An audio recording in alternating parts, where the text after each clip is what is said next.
Hi, my name is Olivia, and I need to unburden myself of something. It's a truth I've kept concealed for far too long. Before you pass judgment, please hear my account. I never imagined I'd be in a predicament like this, and I still find it hard to grasp how everything unraveled so rapidly. It's a recollection that has plagued me for years, something my husband, Mark, compelled me to do that irrevocably altered my life's trajectory. It all commenced a few years ago. Mark, my husband, and I had been married for nearly a decade. Like most partnerships, we'd had our share of challenges and joys. But I never foresaw this. Mark was initially a caring partner, but over time, something shifted. He became withdrawn, more dominant, and emotionally cooler. I attempted to overlook it, telling myself it was merely the pressures of his job, but in my heart, I knew something was amiss. One evening, Mark returned from work exuding a peculiar vibe. He appeared exceptionally cheerful, yet there was something disquieting in his gaze.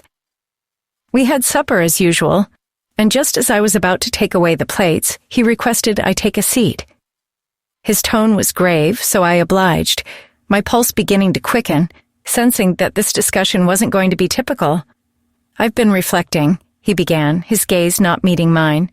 "There's something I must confide in you." I nodded, awaiting his continuation, but the words that came next were not what I anticipated. He informed me that he wanted to add some excitement to our lives, that he'd been experiencing a sense of monotony, and that he believed it was time we explored something different. Initially, I presumed he meant a trip to rekindle romance, or perhaps therapy to reignite the spark. But no, what he proposed was a far cry from that. "I've organized for 2 gentlemen to join us," he stated plainly. "They're visiting us this coming weekend." I stared at him, failing to grasp his meaning. I didn't know if he was kidding, or if it was some twisted trial, but his expression was utterly serious. My stomach churned, and I felt a feeling of sickness wash over me. "What do you imply, 2 gentlemen?" I questioned, my voice barely audible. "They're acquaintances of his," he said, attempting to sound nonchalant, as if this were perfectly normal. "We're going to all be spending the evening in their company." I was lost for words. My hands shook as I tried to assimilate what he was saying. This wasn't the Mark I knew. This wasn't the man I had pledged my life to. He was talking about introducing 2 unknown individuals into our residence, into our marriage, as if it were inconsequential. The mere thought made me feel ill. But more than that, I felt deceived. How could he even put forward such a thing? "Mark, have you lost your senses?" I finally managed to articulate, my voice quivering with a mix of incredulity and rage. "This isn't us. Why would you even—" But before I could conclude, he interrupted me. "Olivia, this is going forward," he declared, his tone cutting. "You need to comprehend something I desire, something our relationship requires." I couldn't fathom what I was hearing. I loved Mark, but I couldn't understand why he was coercing me into something so humiliating, something that felt like it would destroy the foundation we'd created together. I told him no, that I wouldn't participate. I thought that would be the end of it, that he'd regain his reason and abandon the notion, but I was mistaken. Over the subsequent few days, Mark became increasingly remote. He barely communicated with me unless it concerned the plan. He started returning home late, and when I inquired about his whereabouts, he offered elusive responses. Our conversations grew strained, and the affection that once permeated our home was supplanted by an oppressive quiet. I felt ensnared, alone, and bewildered. And how had our marriage reached this state? By Friday, the sense of foreboding weighed heavily on me. Mark was adamant the encounter would proceed, regardless of what I said. I contemplated gathering my belongings and leaving, walking out the door. But I didn't. As much as I loathed to confess it, a part of me was still clinging to the image of the man he once was, hoping this was just a temporary difficult period, something we could navigate. I wasn't prepared to discard our life together, but concurrently, I couldn't endure the thought of going through with his plan. Saturday evening came around all too soon. The men, Mark's so-called acquaintances, arrived punctually at 8 o'clock. I sat on the sofa, my fists tightened in my lap, struggling to suppress my tears. I didn't even know their identities, and now they were in my living room, chatting with Mark like they were long-lost friends. The atmosphere was heavy with unease, and I could feel their gazes on me, observing, waiting. I wanted to vanish, to flee the house and never return. But then Mark inclined towards me, his hand placed on my leg. "Olivia, the moment has come," he whispered. I froze, my instincts urging me to rise and depart, but my limbs remained frozen. Mark's hand felt like a weight on my leg, pinning me down. I couldn't look at him, and I certainly couldn't look at the two men seated opposite me. My heart pounded in my chest, and the room seemed to contract around me. "Olivia, please," Mark said again, his tone softer now, almost beseeching. There was something in his voice that made me hesitate. It wasn't just insistence, it was desperation. For the first time in days, I perceived a glimmer of fragility in his eyes. This wasn't solely about fulfilling some perverse notion for him. It was about dominance, authority, and something more profound that I couldn't quite decipher. But that didn't make it acceptable. None of this felt acceptable.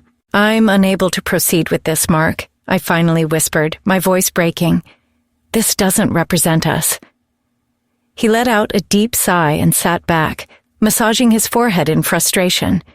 "Do you believe this is my desire?" he muttered, more to himself than to me. "I'm undertaking this for our sake, Olivia. Don't you grasp that?" "No, you're not," I retorted, mustering a fragment of resolve. "You're pursuing this for your own reasons. You've changed, Mark. This no longer concerns us. It's about control." For a moment, I thought I saw a trace of remorse flicker in his expression, but it vanished as swiftly as it appeared. Instead, he tightened his jaw and stood up, striding about the room like someone adrift. I wanted to reach out to him, to bring him back to the person he used to be, but I didn't know how. We were so distant from where we had begun, and I wasn't sure if we could ever rediscover our path. As the silence stretched between us, one of the visitors, whom I'll name Victor, made a sound to draw attention. He seemed to detect the tension, but there was a hint of restlessness about him. "Look," he said, his voice composed but firm. "If this plan isn't proceeding, perhaps we ought to depart." I looked up at him, and for the first time, I truly observed him. He wasn't what I had envisioned. He was composed, even courteous, and his bearing appeared more understanding than I had imagined. I'd constructed this image in my mind, that these men were aggressors. But they weren't. They were just individuals. And somehow, that rendered the entire situation even more perplexing. I didn't want to remain. I didn't want to be a component of whatever this was evolving into. But the burden of it all, the time spent with Mark, the affection we previously had, the wish that, in some way, normalcy could be restored, kept me seated there. I didn't know what to do. I felt cornered, stifled by my inability to decide. Then Mark spoke, his voice soft yet firm. "Olivia, should you depart, our relationship is over." The words struck me with the force of a blow. I looked at him in disbelief, trying to comprehend what he had just uttered. He had issued an ultimatum, and I had to select which side I was going to stand on. I felt tears forming in my eyes, but I forced them away, determined not to show my vulnerability. "I've provided you with all you need," he continued, his voice steady but cold. "I've cared for you, loved you, and this single request is all I'm making in return." I stood up, my legs unsteady yet resolute. "This isn't affection, Mark," I said, my voice barely above a whisper. "This is coercion." His eyes blazed with fury, but I didn't care anymore. I couldn't do this. I wouldn't do this. I turned toward the exit, fully anticipating he would shout or try to restrain me, but he didn't. Instead, I heard him mutter under his breath. Something like, "You will lament this decision." Perhaps I would. Perhaps leaving was an error. But in that moment, I knew I had to walk away. I couldn't let Mark or anyone compel me into something I wasn't at ease with. As I stepped outside, the chilly night breeze touched my skin, and I felt a peculiar blend of liberation and sorrow. My feet moved me along the road, my thoughts whirling. Where would I go? What would I do? I had no solutions, only a profound feeling of disloyalty and grief. I wandered for what seemed an eternity before I found myself standing before my dearest friend Chloe's home. I knocked on the door, praying she was in. When she opened it and saw my tear-stained cheeks, she didn't pose any questions. She just embraced me closely and guided me inside. Over the next few days, I stayed with Chloe, attempting to process everything that had transpired. I felt hollow, like a piece of me was missing. I longed for Mark, but I also knew I couldn't return. The harm was irreparable, and there was no mending what was broken. Mark attempted to reach me on several occasions, leaving messages that varied from remorseful to irate. He was emotionally erratic, and I struggled to follow his volatile moods. I didn't answer any of his calls, and eventually he ceased trying. Months went by, and I began to gradually reconstruct my existence. I initiated divorce proceedings, knowing that our marriage was irretrievably broken. It was the most difficult choice I had ever made, but in the end, it was the correct one. I couldn't remain in a relationship where I was being coerced and forced into situations that contradicted everything I believed in. I occasionally reflect on Mark, about the existence we might have shared if things had been different. But I've come to realize that I am worthy of more. I am worthy of an affection founded on confidence, esteem, and shared comprehension, rather than dominance and coercion.